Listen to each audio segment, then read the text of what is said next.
Perkenalkan, nama saya Diogusti Sregar dengan NIM 08051381924880 Ilmu Kelautan B. Saya akan mengulas kembali beberapa metode dari komputasi. Yang pertama, Microsoft Excel. Microsoft Excel merupakan sebuah program aplikasi lembar kerja atau spreadsheet yang dibuat dan didistribusikan oleh Microsoft Corporation untuk sistem operasi Microsoft Windows ataupun Mac OS. Adapun tampilan beberapa dari Microsoft Excel yang pertama itu grafik.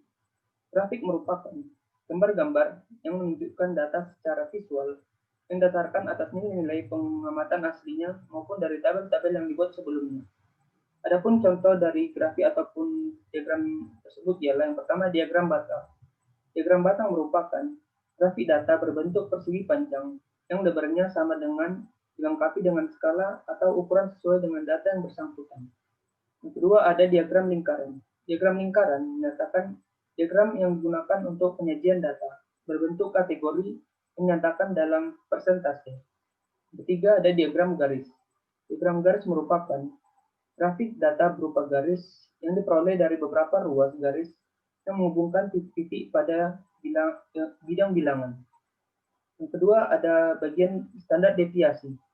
Standar deviasi merupakan suatu nilai yang dapat menunjukkan tingkat atau derajat variasi kelompok data ataupun ukuran standar penyimpanan dari mean ataupun rata-ratanya.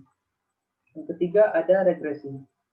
Regresi ini memiliki beberapa contoh. Yang pertama, regresi eksponensial, regresi linear, regresi logaritmik, regresi polinominal, dan regresi power.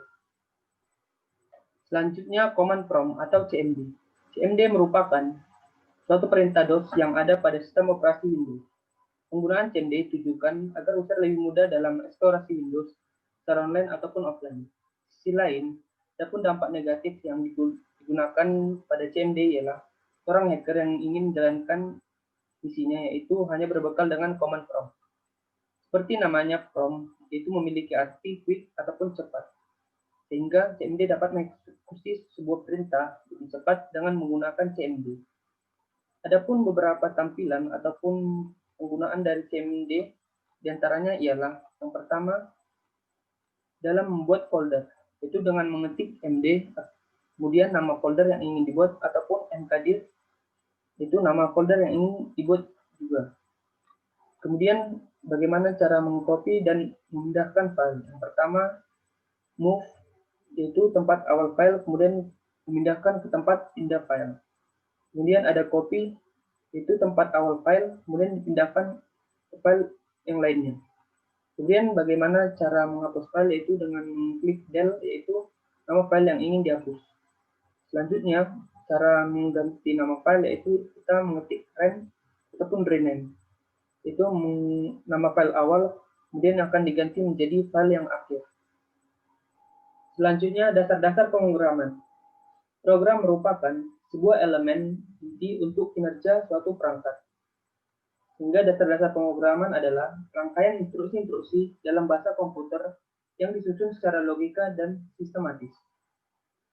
Bahasa pemrograman ini disusun dengan berdasarkan logika ataupun algoritma manusia yang diterjemahkan ke dalam algoritma perangkat tersebut ataupun ke dalam perangkat komputer. Adapun jenis-jenis bahasa pemrograman, yang pertama itu bahasa pemrograman PHP. PHP merupakan bahasa pemrograman server-side karena diproses di komputer server. Kemudian ada bahasa pemrograman JSP atau Java Server Page. Java Server Page atau JSP merupakan bahasa scripting untuk web programming yang bersifat server-side seperti halnya PHP dan ASP.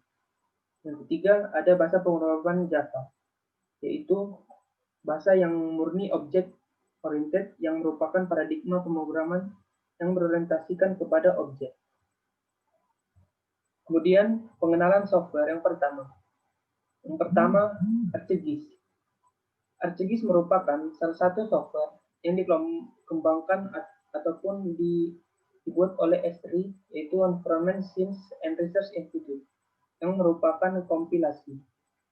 Fungsi-fungsi dari berbagai macam software GIS yang berbeda seperti GIS desktop, server, dan GIS berbasis web. Adapun beberapa tiga komponen yang terdapat pada ArcGIS itu ArcView, itu komponen yang fokus ke penggunaan data yang komprehensif, pemetaan, dan analisis. Kemudian ada Arch Editor, yaitu lebih fokus ke arah editing data spasial.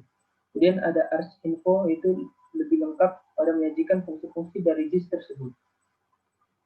Selanjutnya, ada RMapper. RMapper merupakan salah satu software atau perangkat lunak yang digunakan untuk mengolah data citra satelit. RMapper dapat dijalankan di dalam workstation dengan sistem operasi Unix dan komputer PCS. Kemudian ada Envy. Envy merupakan software yang pengolahan citra yang fleksibel. Envy dapat mengolah beberapa tipe data citra yang berasal dari citra satelit asli, ataupun dari hasil pengolahan citra lainnya seperti ERDAS ataupun RMapper. Perangkat lunak analisis gambar Envy membantu teknologis mengekstrak informasi berbagai dari citra untuk keputusan yang lebih baik. Kemudian ada QGIS. QGIS merupakan perangkat lunak untuk sistem informasi geografis yang bersifat open source dan gratis. QGIS ataupun yang dulunya dikenal sebagai Quantum GIS, salah satu proyek dari OSGeo, itu organisasi pemerintah memiliki untuk menyatukan berbagai komunitas geospasial dari berbagai belahan penjuru dunia. Dan yang terakhir, pengenalan software 4, yaitu EcoView. EcoView merupakan salah satu perangkat lunak yang biasa digunakan untuk pengolahan data akustik perikanan yang berasal dari echosounder dan juga sonar. EcoView mampu membaca data yang berasal dari single beam, dual beam, split beam, multi beam, dan juga imaging data. Dan yang kedua, ada MapSource. MapSource merupakan perangkat lunak sistem informasi geografis atau SIG yang diproduksi oleh Garmin Corp, di mana MapSource sepaket dengan pembelian dari produk GPS Garmin. MapSource digunakan untuk pengolahan data dari alat receiver satelit GPS Garmin untuk diintegrasikan ke perangkat lunak ataupun perangkat keras lainnya. Dan yang ketiga, ada VSAT-2. VSAT-2 merupakan software statistik yang pakai program dikembangkan oleh Food and Agriculture Organization atau FAO, di mana VSAT ini pakai program yang dikembangkan untuk analisis dan frekuensi panjang, tetapi juga memungkinkan analisis terkait ukuran pada usia, tangkapan pada usia, seleksi, dan analisis lainnya.